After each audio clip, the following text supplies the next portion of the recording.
இந்த வீடியோல மைசூர்ல 2 டேஸ் நாங்க என்னெல்லாம் சாப்பிட்டோம், எங்கெல்லாம் போனோன்றதான் பார்க்க போறோம். 1000 மீட்டர்ஸ் அபோவ் சீ லெவல்ல இருக்க சாமுண்டேஸ்வரி டெம்பிள். இந்த கோயில் துர்க்கை அம்மன் மகிஷாசுரான்ற டீமனை சாமுண்டேஸ்வரி அவதாரத்துல இந்த மலையிலேயே வச்சு கொன்னதுனால அங்கேயே கட்டப்பட்ட ஒரு கோயில். இந்த மகிஷாசுரனோட பேர்ல இருந்து வந்ததுதான் மைசூரு. பாசிங் கிளவுட்ஸோட அழகா தெரியிற கோபுரம், இங்க இருந்து மொத்த மைசூர் சிட்டியும் தெரியிற வியூன்னு ஒரு பீஸ்ஃபுல்லான டெம்பிள் எக்ஸ்பீரியன்ஸ் கிடைச்சது. அங்க இருந்து மைசூர் பாக்க ஆர்ஜினான குரு ஸ்வீட் மார்ட்டுக்கு நேரா போயிட்டோம். இந்த கடை தேவராஜ் மார்க்கெட்னு ஒரு மார்க்கெட்டோட எண்ட்ல முக்குல இருக்க ஒரு குட்டி கடை. நம்ம ஊர்ல சாப்பிட்ற மைசூர் பாக்கலாம் நைஸான கன்சிஸ்டன்சில இருக்கும்ல, பட் இங்க கேசரி மாதிரி கன்சிஸ்டன்சில தான் இருக்கும். ஆனா அதுல இருக்க நெய்யோட வாயில வச்சதும் கரையும் பாருங்க, கண்டிப்பா சாப்பிட்டதும் பார்சல் வாங்கணும்னு தோணும். கரெக்டா லஞ்ச் டைம்ல நிறைய ஹோட்டல்ஸ்ல டிஃபன் ஐட்டம்ஸும் வெரைட்டி ரைஸும் தான் அவைலபிளா இருந்துச்சு. அப்போ ஒரு ஃபுல் வெஜ் மீல் சாப்பிடணும்னு தேடி கண்டுபிடிச்ச கடை தான் இந்த ஹோட்டல் மகேஷ் பிரசாத். ஸ்பைஸ் லெவல்லாம் கொஞ்சம் அதிகமா இருந்தாலும் ஹோம்மேட் டேஸ்ட்ல நல்ல டைனிங் ஸ்பேஸோட ஒரு நல்ல சாப்பாடு சாப்பிட்டோன்னே சொல்லுவேன். சாப்பிட்டதும் மைசூர் பேலஸ் போயிட்டோம். நீங்க ஆட்டோல போறீங்கன்னா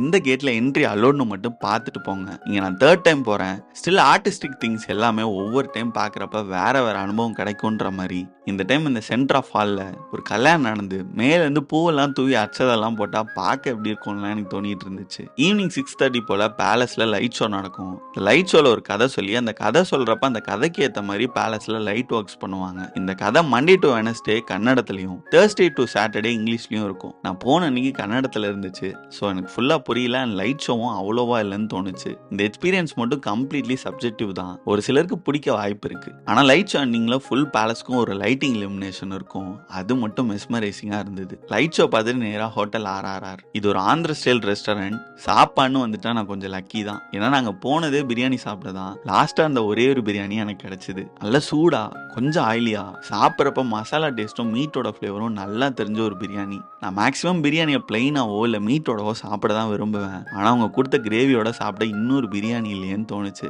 ஒரு நல்ல பிரியாணியோட இந்த டேவும் முடிஞ்சிருச்சு. நெக்ஸ்ட் டே மைசூர் சிட்டி அவுட்டரில் இருக்க கொஞ்சம் பிளேசஸும் ஃபுட்டையும் எக்ஸ்ப்ளோர் பண்ணோம். அதை அடுத்த வீடியோவில் சொல்கிறேன்.